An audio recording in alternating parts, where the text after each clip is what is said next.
Welcome to the Funnel Reboot podcast, brought to you by Marketing What's New. Let's get into today's show. Hey, Glenn here. Welcome to Funnel Reboot. Today, we're going to talk about video. First, I want to remind you, we need to get onto Google Analytics 4. If you're listening to this in early 2023, there's not much time left. To today's show. Video is the most persuasive medium there is. That's why many of us are building our marketing programs to use it. Inevitably, though, the wild card that crops up when we have an idea for a video is, what will it take to produce it? The answers to this are all over the map. To give you a comparison, what do the following films have in common? Good Will Hunting, Crocodile Dundee, Pulp Fiction, the first Terminator. If you said that they were all box office successes, you're right. They each grossed over $100 million. But that's not the only thing. They were all made for the comparatively small amount of under $10 million budgets.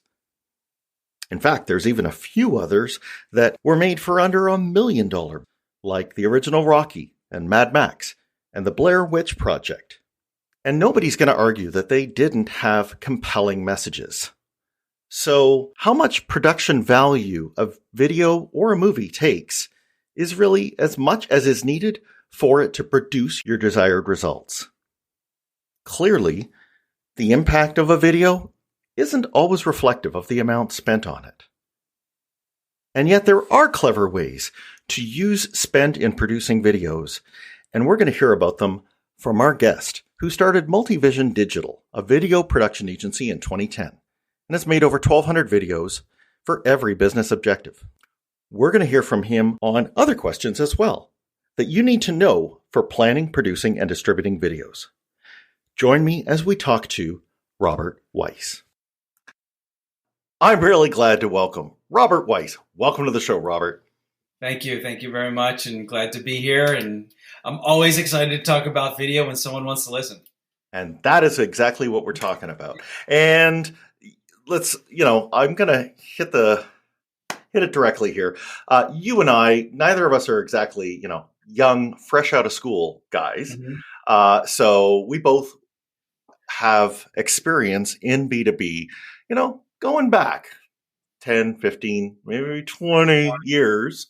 And, when I look back that far, there are times where we've been in a meeting. Let's say it's been the marketing and salespeople, and the question of, well, do we need to have a video? Should video be part of what we're doing for marketing and selling our B2B offerings? And I remember way back 20 years ago, that question was normally met with gasps and with, frowns and wailing and gnashing of teeth. There were, I think back then, a lot of excuses, and a lot of them, especially the ones related to money, were kind of valid. Doing it back then was a big production.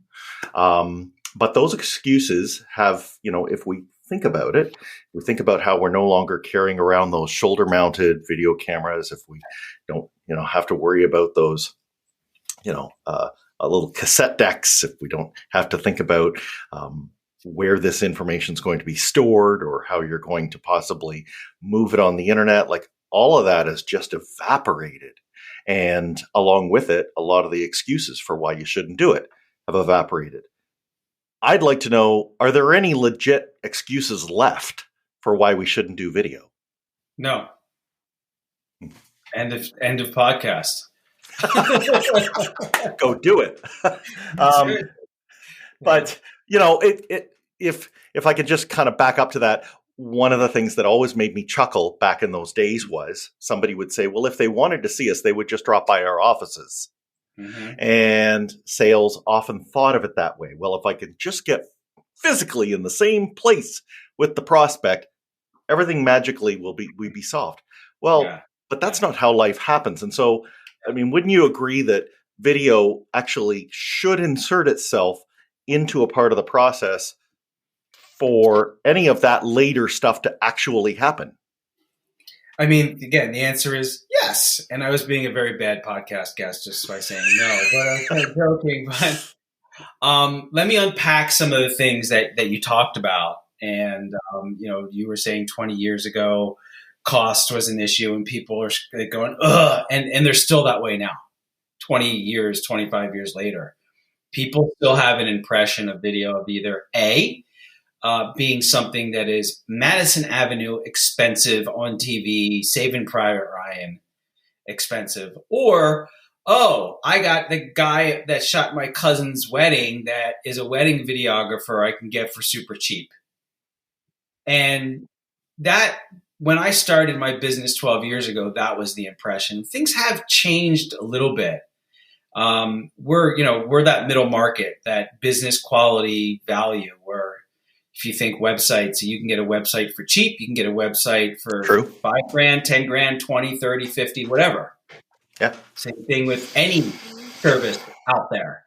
And video is a professional service. We have cameras and equipment, we have tools, but at the end of the day, video is a professional service. And there are people that are not professionals, or they have a couple years experience, or 15, 20, 30 years experience doing video. And that's the people that get paid more money, because we all like the videos that we like for a reason. We don't know it, but we know when we see a bad video, or hear a bad video, and that doesn't perform. So yeah, you need to invest in that. But if you go back 20 years ago, and where I thought you were going is not necessarily sticking on video, but looking at 20 years ago, there was no, very limited websites. Businesses didn't have websites. They certainly didn't use search or email marketing or social back then. But now, nobody disputes that they need a website. There's nobody listening now that would say, oh my gosh, I need a website and I need to market that website because it is the hub of where people go to check me out first. And then if my website's good enough, it converts to a phone call or a lead, or somebody comes back, whatever. 20 years ago, that was not the case. And that's where video is at right now. Right? Video, as I said, there's no reason not to do video now. And the second was, yes, it should be a part of every part of your buyer's journey. The question is, whoever's listening, where are you in that journey to get started? Are you just getting started with video? Are you doubling down with video? Do you need a strategy with video? So where are you on that journey? And then thus that will guide what you do with video. Yeah. I think in some ways that strategy maybe has just been overlooked. You talked about how websites and social media and even the tools on our websites like marketing automation, these are things that now in the early 2020s we're nodding our heads and saying, absolutely, we needed these things. We've put them in place. We've designed sequences. We have landing pages, et cetera, et cetera. But we may have just restricted ourselves to thinking of those with text. And we're expecting that everybody's going to read our landing page, then read our email, then click a form, then take another action. At each of these stages, I guess you would argue, we should stop ourselves and say, well, wait a minute. Why wouldn't I do that with video? What is it about, making them work to read text that is endearing them to me? And what is not being conveyed? And maybe I should look at my competitors, because if they are using video for that particular part in the funnel, aren't they delivering a better experience? Mm-hmm. Again, yes. And we can unpack that better experience and what that means at different parts of the sales funnel, because we all want different things at different parts of the funnel, right? But you said video, like people don't have a strategy, I would say that they don't have a strategy because video is still misunderstood. Where we just landed in terms of creating video for every aspect of the buyer's journey.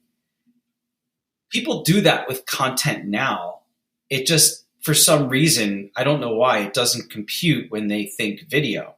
They think, oh, I did a video. I don't need to do any more videos. But would you create one brochure for all of your products? Would you create one blog post? Do you have one page on your website? Would you ever make one follow-up call? No.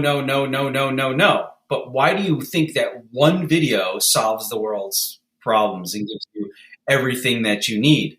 So the strategy with video is very misunderstood. And then because we all have basically cameras in our pockets or in our computers, the word video is very misunderstood, right? I talk to companies all the time, and my market is B2B, just like yours. They're like, oh yeah, we're doing video. And then I go to their website and I see product videos with no people and dance music. I see Zoom webinars where that person is up in the corner, super low quality, and the only thing you see is PowerPoint for 40 minutes. And this is all video. And it's I guess it is, but it's not thoughtful. It's not strategic, and it's not planned to be integrated into their sales marketing efforts. And when I say sales and marketing, I'm talking about, whoever's listening right now has a different meaning of sales and marketing efforts, depending on their size of company and their budget and their market, things of that nature. But, whatever you do to build awareness, whatever you do to convert, whatever you do to nurture and then drive the sale, and then even go through to training. And with video, we say, well, there's also recruiting and ESG and diversity and equity inclusion, thought leaders. These are all like ways that you can use video that is not part of the sales process. Although people can argue like recruiting, there is a sales process, quote unquote, when you recruit somebody. Right. So that's a lot. Yeah, I like how you've set that up. That we should think first about the topics. I think people do get fixated on the format, and what's even worse is that they kind of treat that format as something that people should just be able to find incidentally. It seems to be something similar to maybe what you would find if you walked by my house and, I got stuff out in my garage. Yeah, there's stuff in my garage. It's out of season stuff. It's stuff that I haven't yet sorted through. But if I left it all there and just opened the garage door and expected you to, find it all interesting, you wouldn't. But I'll throw my videos all out on the website in scattered order, the webinar here, the product shot there. And I'm basically expecting you to do the same thing with it, because it's video. And that's not at all what we should be thinking. We should be thinking, well, which parts of the conversation have I used video as a bridge to take to the next step in the conversation? Yep. We have a saying, so whoever's listening, get your pen and papers out. So we have a saying that we use a lot is, when you start thinking about video, the first thing to do is forget about video. Because it's, as you were saying, it's not about video. It's about your business strategy. What part of that conversation do I want to impact? What part of my business? Am I launching a new product? Am I going into a new industry? Am I doubling down in an industry? Right? Are we sponsoring an event in one industry area that we're going to send 20 people to? Right? Yeah. Right? Don't do something else with another industry. Like, you're spending time, money, and effort in one area. Video should be a component of, again, planned, thoughtful, integrated. We use those words a lot, right? Yeah. Video should be planned, it should be thoughtful, and it should be integrated into your business strategy and your sales and marketing efforts. So advertising versus recruiting completely different things. Yeah. You're not going to use the same content for that. Don't use the same video for that. Right.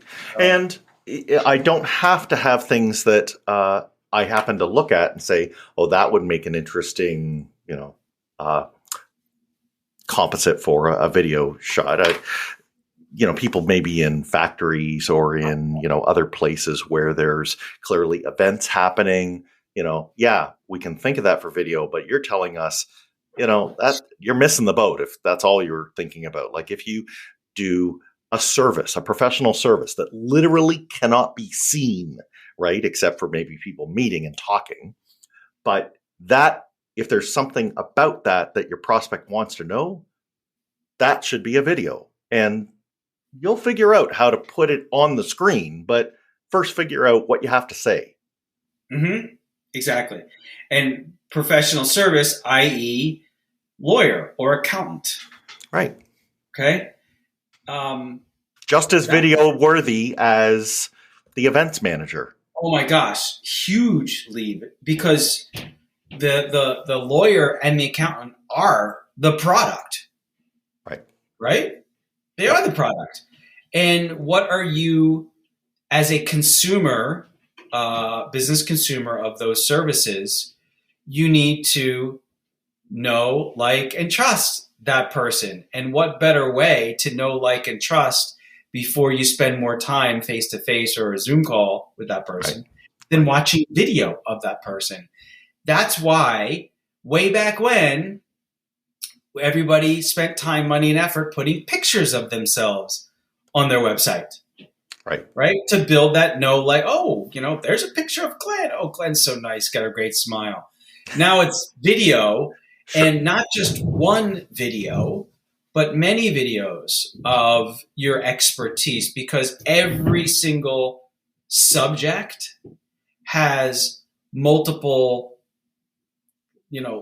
layers, multiple questions, multiple kind of, what's the word I'm trying to use? Like aspects of that particular, industry, service, solution, whatever, that somebody has to know.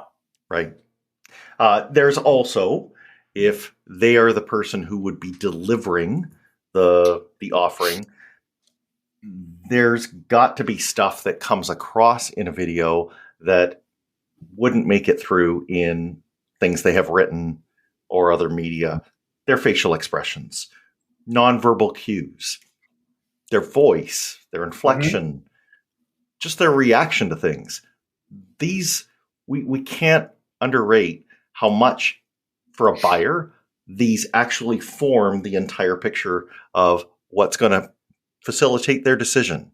Yep. So if somebody listening to this does not have video yet, and then they end up getting video of themselves, not just one, but many, I guarantee you at some point, somebody is going to say, I feel like I know you already. That has happened to me so many times over the years, because I have so many, we call them MultiVision minutes.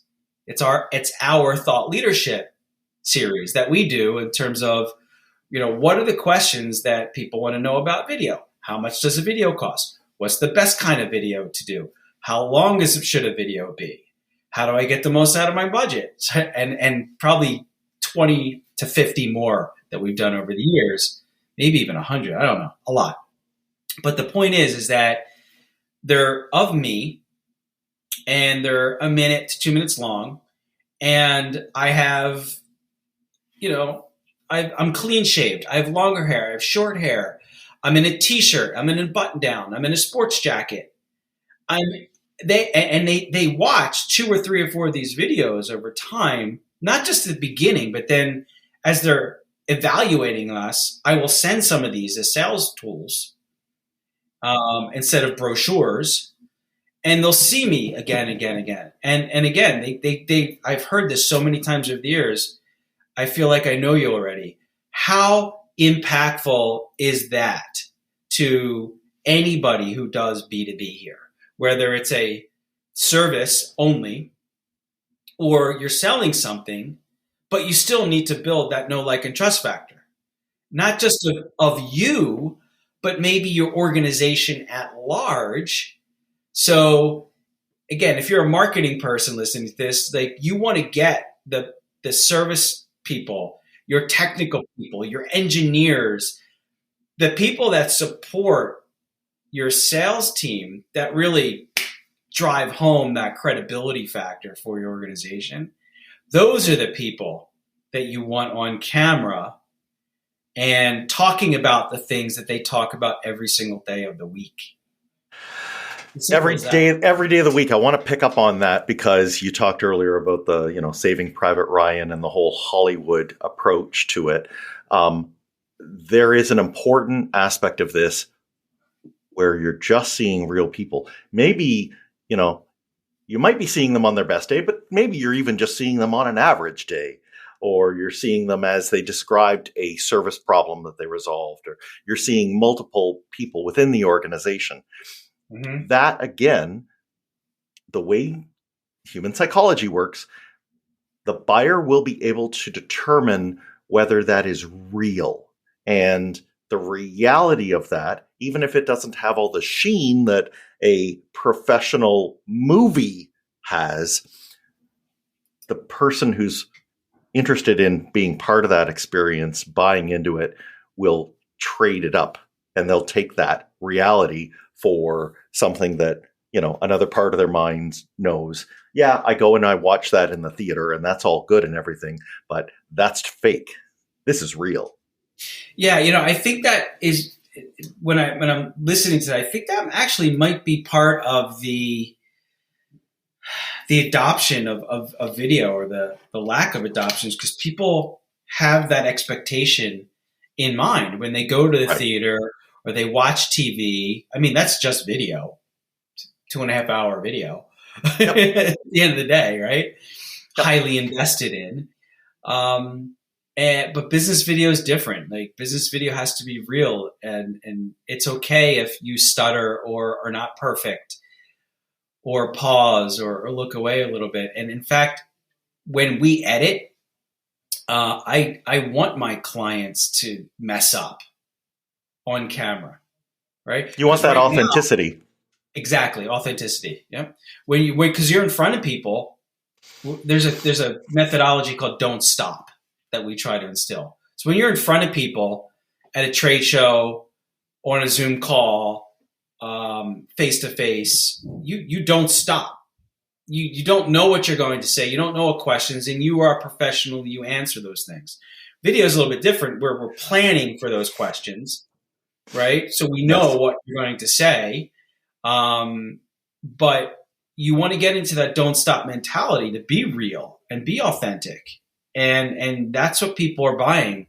So I don't care if you're short, tall, skinny, fat, beard, not beard, gray hair, straight hair, curly hair. It doesn't matter what you look like. It's the message and what you offer and the value you offer. And that's what people are buying. Mm-hmm. Yeah, the real you, not the fully scripted, not the fully Hollywood made over version of you.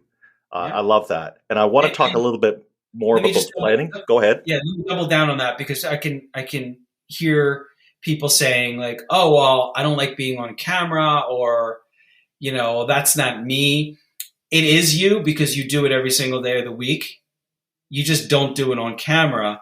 And that's why you need to get started today, because you need to develop that presence.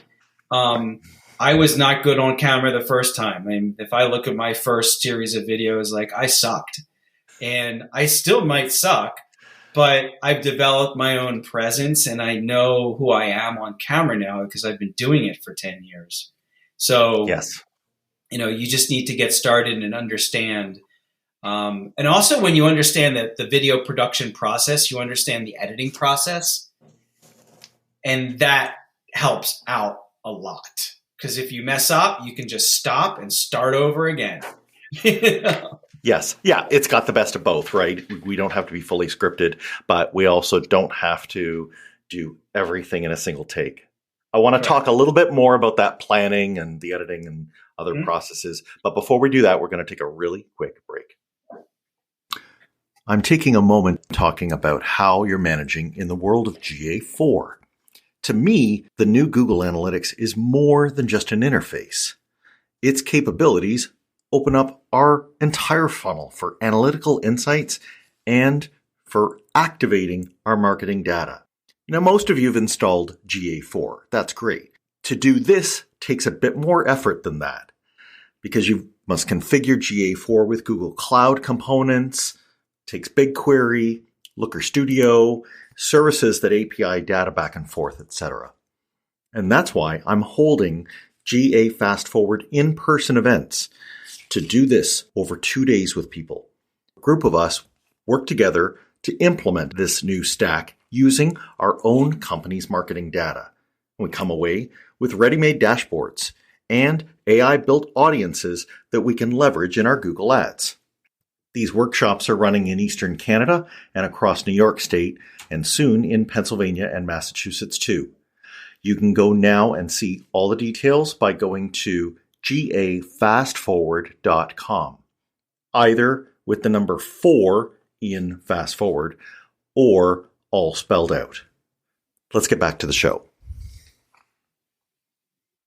Okay, Rob, we're going to talk a bit about what we do need to think about when let's imagine that we already know what part of the sales funnel we want to do a video or 2 or 3 about. And we even have thought through the places where we're going to do it. I've heard people call this a shot list, right? So maybe I'm going to sit down with a client or 2 in the boardroom, but maybe we're also going to do a little bit of looking around the reception area of our office, or maybe the outside of the building, or we're going to, maybe if there's a area where some of the work happens, we're going to go there. But, I have a little bit of that kind of in mind, and I know what I might want to do. I have a rough idea of how long it takes to, have what my finished product is going to be, roughly. But I'm sure that there are some things I don't know. For example, how long the video is going to need to be. And I know you get this question a lot. And I know that people are worried, particularly with what they see on social media, with how shorts are now a thing and how we're always being expected to cram stuff into smaller and smaller, video sequences. How long do we need to think about these videos being? What are some of those aspects to, is that even the right question to ask? So you asked a lot of questions, and I'm going to pack it backwards. So first you talked about social media, and yes, you are, from a majority standpoint, correct, where social shorter is better. But B2B and B2C are different. So when you're talking about our consumer lives, TikTok, Snapchat, things of that nature, or Reels. Yeah. And Instagram has Reels now. Facebook has Reels. Shorter is better. Okay. I would think most of the people listening to this do not want to invest in those areas. Okay. You just you're not good at it. Right. And nobody cares about a lawyer doing dance things. Nope. I'm not going to TikTok to find a lawyer or a manufacturing company or a coach or whatever, any B2B software. We're not going there. LinkedIn, on the other hand, different. Okay. YouTube, on the other hand, different. Websites different. Search different. So therefore, shorter is not necessarily better. There is something. There's a rubric that we have called context. You have context on one side, relevancy on the other side, 2 circles. And the more context and relevancy you have, the middle, which is time, gets bigger. Oh, we have a use case where there was a 17-minute video, a 12-minute video, and an 11-minute video. 3 videos promoted on LinkedIn to a very targeted audience of cybersecurity. This cybersecurity hack that happened that you and I probably don't know about, but the people in this world knew about and they cared about. Okay. 2,500 hours of watch time on LinkedIn.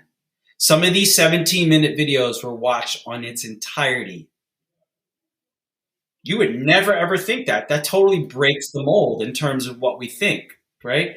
Context and relevancy are huge in any video in terms of where the length should be. If you're at the later stages or the middle stages of a buying cycle and you're going to spend $1 million, would you watch a 5-minute video if that tells you about that 5-step process that you need? Absolutely. Absolutely. Okay. A 3-step process is going to be less than a 5-step process. So we don't care about how long a video is. The golden rule that we follow is never make a video longer than it has to be. That's it. Okay. To fit the content. To fit the content. Correct.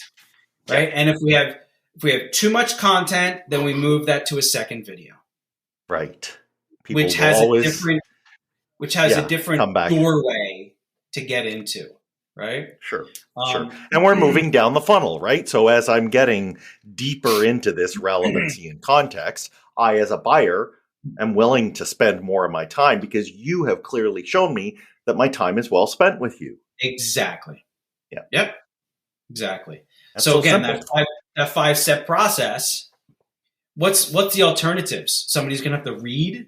Somebody's going to have to show up at your facility to understand that 5-step process, or they're going to watch a video and they can watch it 5 times. They can skip. They can go back. They can do this. They can share it. They can play that at their internal meeting. Right. Right? For 5 minutes. That's it. But again, context and relevancy is high there. Yeah. The way that we should also constantly be thinking about this is, what would that 5 minutes, if they have to understand those 5 steps to progress into buying from you, how many total minutes of sales time is taken up individually explaining these 5 steps? And at what point does the crossover with putting it in a video that everybody gets at the point in time that's right for them? At some point we certainly are better off doing video. No question. Yeah. And what happens if we had an engineer each explain each step? So we got 5 engineers that are germane to the company selling. Yeah. The cost. Again, just getting in front of people. Like, awesome. This is why video totally kicks ass. Yeah. And why you can just cost justify it. Yes. Mm-hmm. So going back, you talked about shot lists, you talked about strategy. Go ahead. So, let's jump to strategy first, because as I said before, the first thing to do is to forget about video when you start thinking about video, right? And then the second thing to do is, I don't care about what you see. When you were explaining, you talked about the shot list, you talked about showing up here, you talked about I don't care what you see, okay? Because you mentioned the conference room and some of the other visuals. Well, what if what you're talking about has nothing to do with what you just told me I want to see? Okay? So I always start with what I hear, and then I back into what we need to shoot in order to support what we hear. Give us an example. It's a crazy example. And we can put in the show notes. We have the blue tree analogy, okay, which basically said, here's 3 examples. Number 1, if your messaging is we love green trees, okay, I could take a picture and show a green tree. You say, second message is we love green trees, but we love turning them blue. Well, I could take that picture, but then I need to put some graphics on it to make it blue. Okay, but the next visual is we love green trees so much that we love to see your kid and a dog expression as they see a green tree turn blue. And in that example, I have like my kid and my dog walking down the street and my child going, oh, as the tree turns blue, right? So that's an example of not only the messaging is different and the visuals changing, but also the level of production, i.e. budget, changing, for that. Because the third one is a lot more complicated. I need a dog, I need a kid, I need acting, I need motion graphics, versus we love green trees. I literally can take a picture of a tree. So that example was kind of, in terms of communicating the budget level, and also the fact that I don't care about what I see yet. I care about what I hear, and then we can figure out how to show it. Okay, so it's best to hash through what our message is, and then maybe a bit about how that content is best explained visually, and then we can kind of end up at, yes, we should be in a studio, or we should be just at our desks or wherever, but we have to come at it in that process. The other part of what I appreciate in your explanation is I, in the past, have been used to thinking that the longer the video is, the more it's going to cost. That has nothing to do with it. I mean, and I guess I should learn my lesson by looking at Super Bowl commercials. They're short, but they're extremely expensive. So, time doesn't equal cost. Exactly. And also I'll share this other one is, what is the average cost of a video? We can put in the show notes. And it actually references a Dunkin' Donuts commercial with motion graphics and animation. That's 30 seconds. Right. So that's I don't know, a couple $100,000 probably. It's 30 seconds, And actually, it's harder to make a video that's shorter than longer, because it has to be really planned and thoughtful and creative to be able to communicate all of that. Whereas most people don't have that skill set to be able to explain, even a 5-step process. Tell me about that 5-step process, high level. Even if you're doing it high level, it still might take a minute and a half. Yeah. Not drilling down in each step, right? Yeah. That will be the 5-minute version of the video, but really just high level, it takes a while. Sure. But again, as you said, we have cameras in our pocket. So even if we just want to play around with it and see how long it takes, we can either, use the audio record or the camera on our phone and just lay it out and look at how long that took. It's funny you say that, because when people come to us and they might not have the messaging down, I say, take the voice recorder out and pitch your phone like I'm standing in front of you. Do that twice and send it to me. And then I get that transcribed. And that becomes the basis of our messaging. It's just, wow. Yeah. That's simple. I don't want to be far away from what people say every single day of the week. Yeah. And how they pitch their company or their product or their service. Or what questions they always answer. Exactly. We want to align with that. So good. For some of those window dressing elements, when it comes to maybe voiceover or special music, or you mentioned motion graphics, or, titling and other things that we see with graphics and After Effects. Do you have any general guidance for how people should think of that and how they can justify when it's worth spending money on that?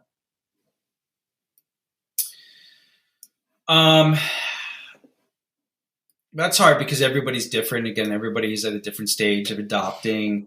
Yep. I would say just kind of generally without answering that specific question is there are many parts to a video, and the video I'll send you what the average cost of a video is actually goes into the 5 main areas. So motion graphics, for example, is one of the areas. I can give you the same exact video without any motion graphics. It's going to cost less because I don't have any time, budgeted to motion graphics. Right. But, going back to something that we said earlier, is that we all like the videos that we like for a reason. They're invested in. They're professional. They're quality. And that's going to mean different things to every company. So the moral of the story is try to invest as much as you can. Okay. Because you'll only give a production company like mine more time. That's it. Or more cameras or more equipment. And to make that video better. Now, if it's a social media video that's going to be gone tomorrow, don't do that. Okay?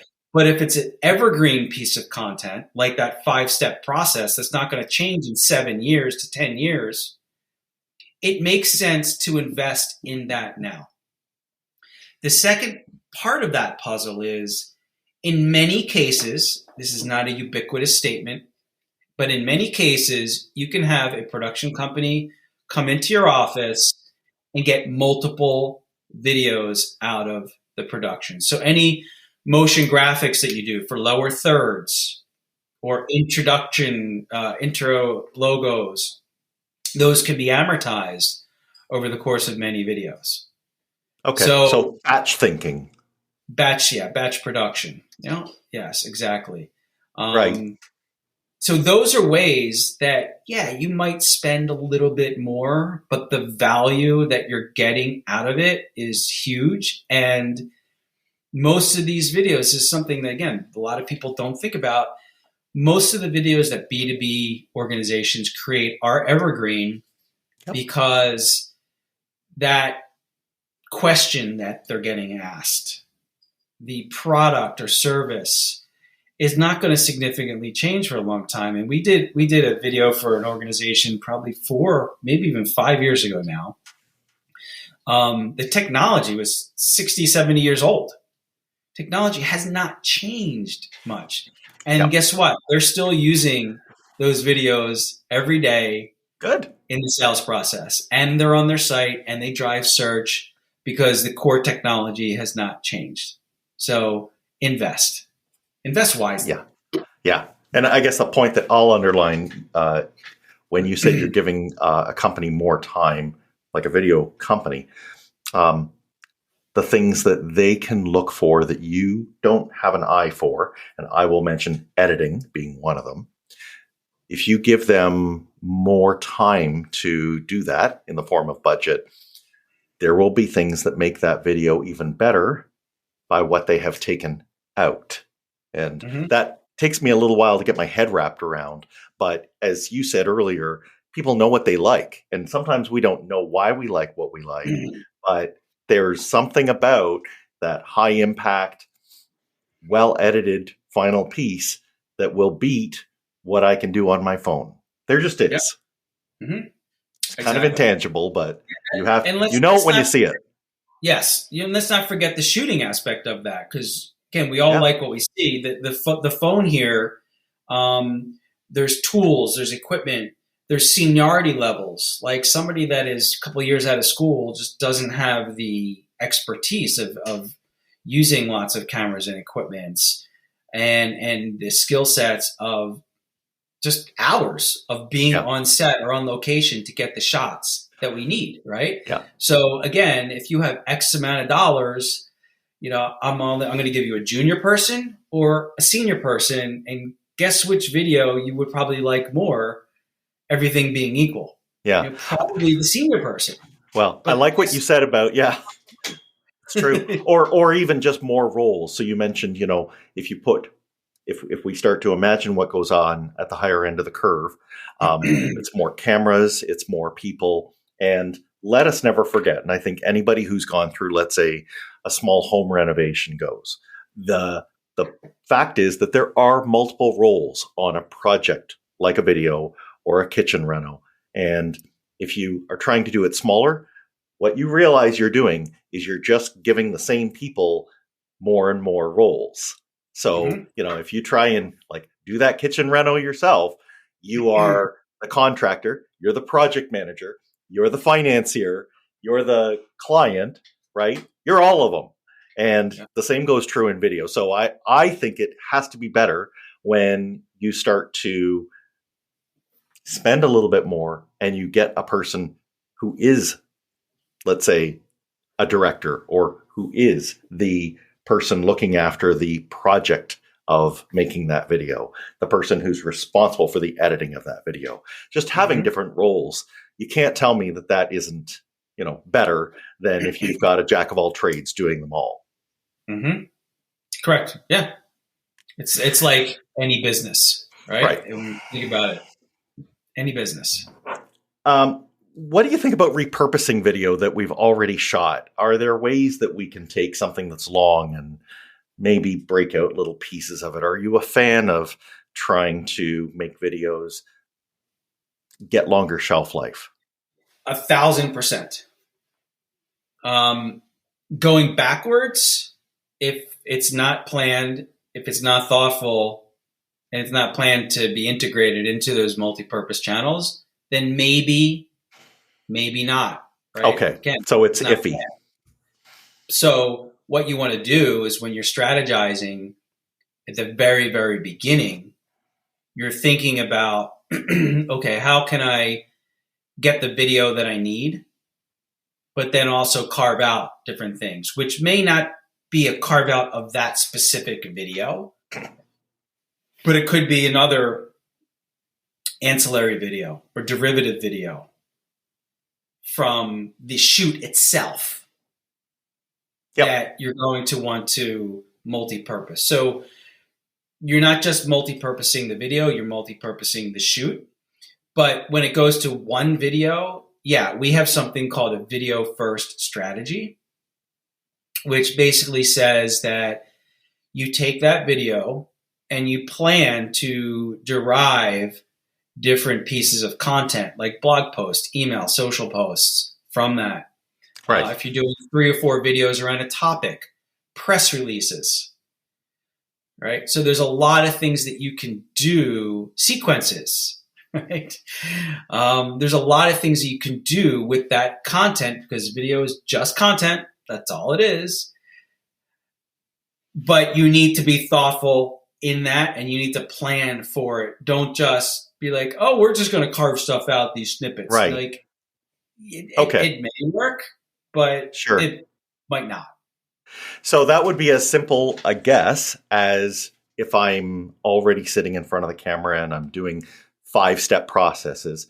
Maybe I wanted to do each of them on their own. So you also catch me on camera at some point saying at the end of a point, and in the next round, I'm going to tell you the next step of the process. Correct. And I do that a couple of times, and then you just got it in the can, ready to insert at the right time. Correct. So therefore you walk out with, so let's stick with that 5-step process, right? So you have one video in each process with the soundbite that you just mentioned. You have a long video, detailed video about that 5-step process.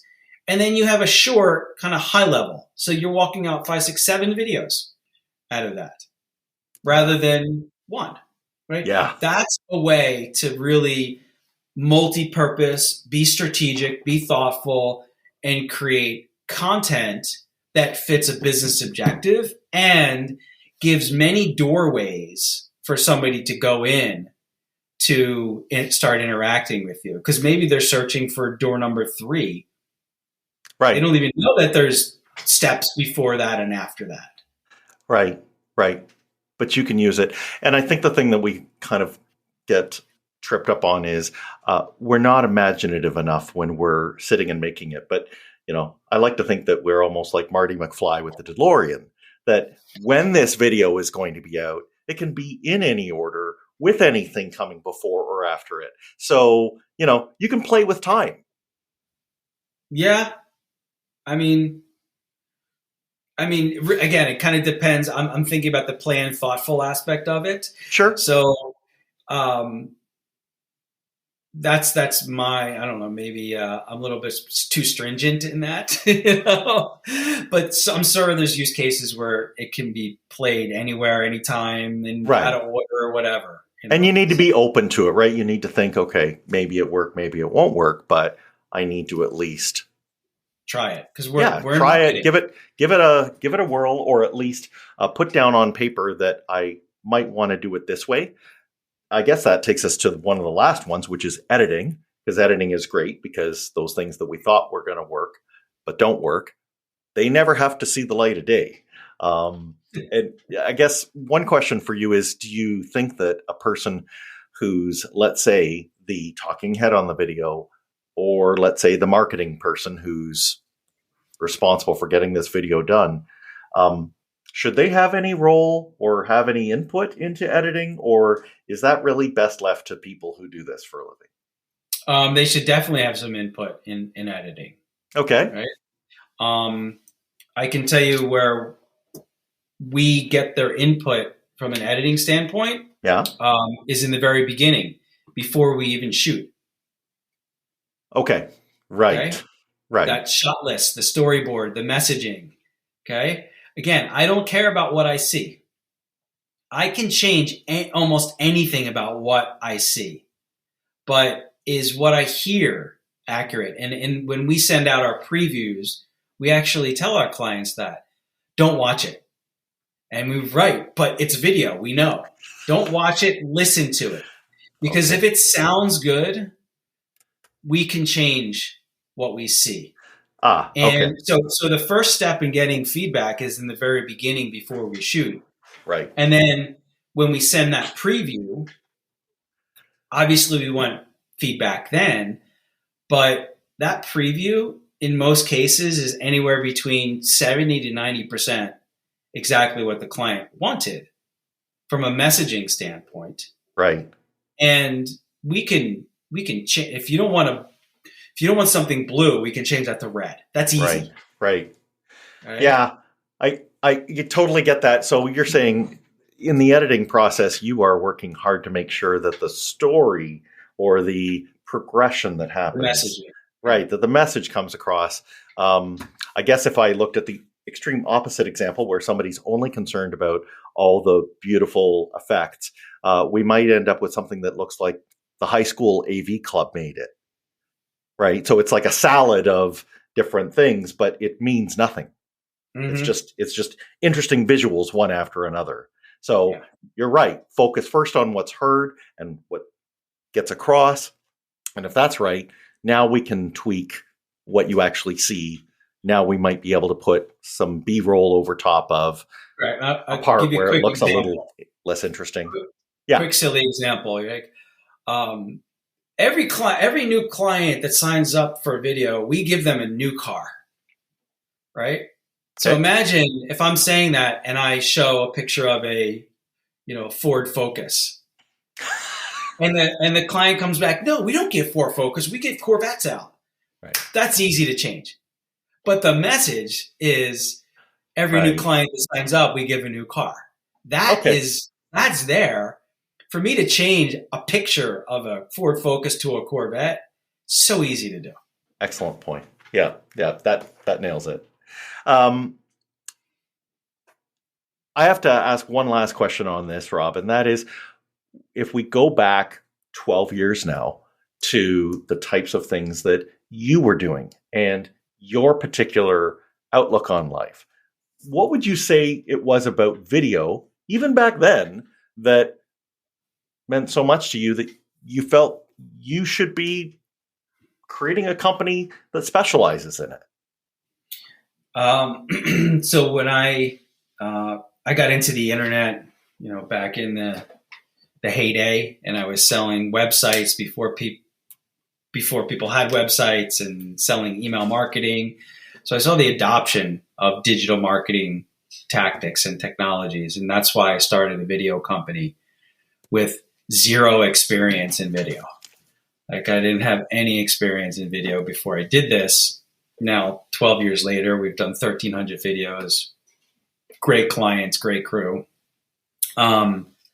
So that's kind of, I think, the reason why I started this. And I saw the writing on the wall of, wow, how valuable video is to businesses, and where the perception of video was, and somewhat still is, terms of Madison Avenue and, the guy at your cousin's wedding, and said, well, I can develop a middle of the road, value-based company that professionals will purchase that service because it's a professional service. And I started, and that's here we are now. Yeah, and you were prepared for, the rest of the world to come around to seeing it the way that you did. But I think time has clearly proven you right.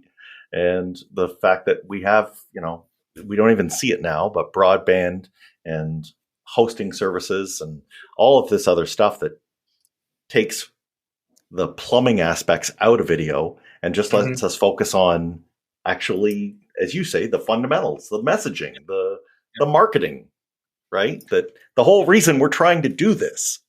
The sales side. Yeah, exactly. Yeah, right? Yeah. And that we're lucky we can now just focus on that. And I guess parting message here that I'm hearing loud and clear from you is get off your butt and do it. Just try to find the next way that you can incorporate video into your marketing. But do it planned, thoughtful, with integration into your business. Fantastic. Rob, if people want to find out specifically about your company and what you do, where would you send them? Website, MultiVisionDigital.com. I'd say that. And if you're a manufacturing company, go to Video for Manufacturing, Video FOR Manufacturing. You've got a specific focus on manufacturing companies, so we have that website, but MultiVision Digital for everybody else. Amazing. Thank you so much for coming on today. Thank you. It's been a great conversation, and can't wait to listen to it again. Thanks. And I'm glad that you were able to share with our listeners. I bet they came away with something that's going to help them make their funnel even better. Thanks for listening. Follow the show on Twitter at Funnel Reboot. If you like what you have heard today, please consider leaving a review wherever you get your podcasts.